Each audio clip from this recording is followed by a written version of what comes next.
Alright, welcome back to Building Dad Bod 2.0. It's bench day. Goal today is to hit 288 pounds on a single. Hit 286 last week, so just going to add a kilogram. Want to hit doubles, 6 sets of 2 at 260. We hit 255 last week. And then we're going to hit 231 for 3 sets of 5. That's the plan. If everything goes according to plan, I'll be happy. Managed to hit all my sets and reps last week, so hopefully we will again. All right, so I'm hitting singles on the way up to 288, starting at 264 pounds. Next up, we're going to get 275. All right, as always, warm up set, move slow. We'll see we got 288 in me today. And go from there. All right, so now 275. And 275, you'll see it moved about the same as 264, so not fast, but it moved.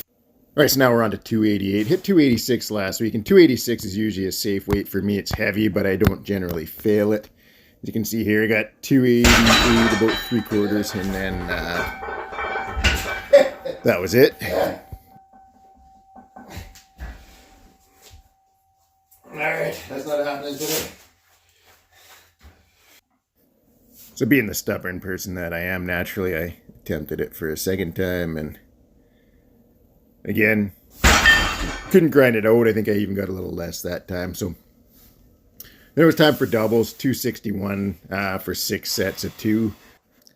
I wasn't upset failing the 288. The only reason I really do the heavy singles before my doubles is that if I jump right into the heavy doubles, my nervous system just isn't ready to go.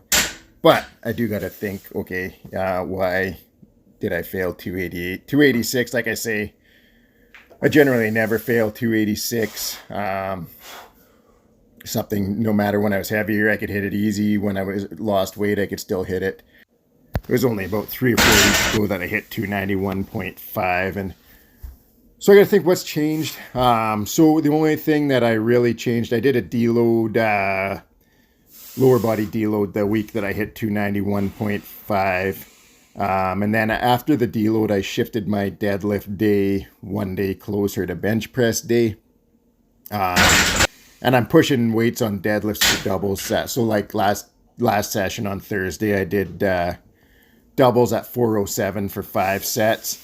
And then bench press days Saturday. So those are the heaviest doubles I've ever done on deadlifts. And basically what's happening is my nervous system just is fried still when I'm hitting bench press days. So I'm going to move deadlift day back to Wednesdays. And what I'm also going to do is I'm still having some issues with my forearms, injuries. Injured one this summer, one last February. So I got to stop doing anything that requires me to grip for a couple weeks here. So we're going to stop doing heavy deadlifts. We're going to stop doing RDLs. We're going to stop doing any sort of heavy upper back movements just for a couple weeks. So there's my 6 sets of doubles at 261, all successful. Then on 2 sets of 5 at 231. But now back to the deadlifting. So what I'm going to do, the nice thing about deadlifting is I can build my deadlift without actually deadlifting.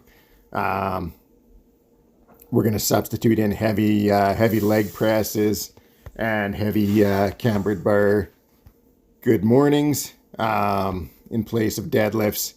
And then, so I'll still get my deadlift pattern with the good mornings. And we'll build the leg drive that we need for deadlifts with heavy leg presses. And we'll still hit the posterior chain hard. Just won't be doing anything that requires grip, and we won't be doing anything that loads the so that the kind of the big difference doing leg press versus heavy deadlifts, like the main purpose why I'm swapping that around is that I don't want to have the heavy load on my spine in the middle of the week. I'm pushing my squats to new heights.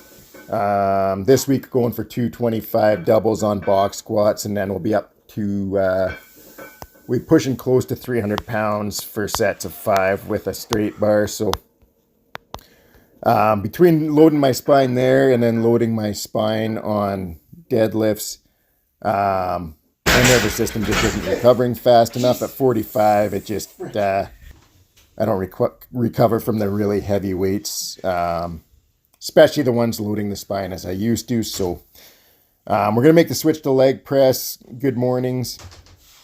Drop deadlifts for a while. Drop anything that requires grips. Let these forearms heal up. When the forearms heal up, the elbows should start feeling better.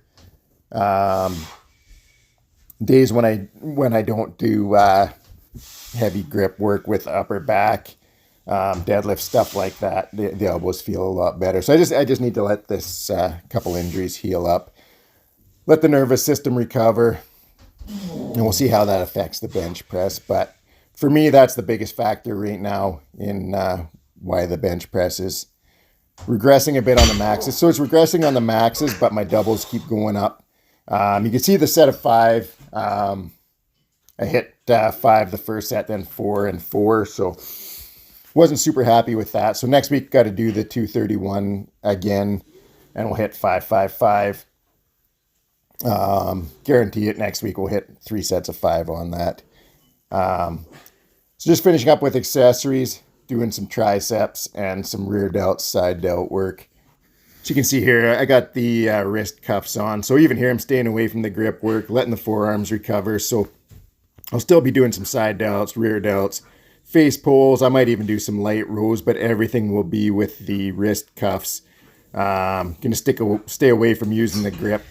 Basically, no grip work at all except for extensor work for a couple weeks here. Let the forearms and the elbows get feeling good again. And then we'll see where I'm at. Should be ready to rock. Bench press is going to be going. I'm going to start going. So the week when I hit 291.5, I bench pressed for 6 out of 7 days leading up to that. So I'm going to add in bench press, some form of bench press variation 3 times a week while I'm cutting back volume on upper back and deadlifts. See how it goes.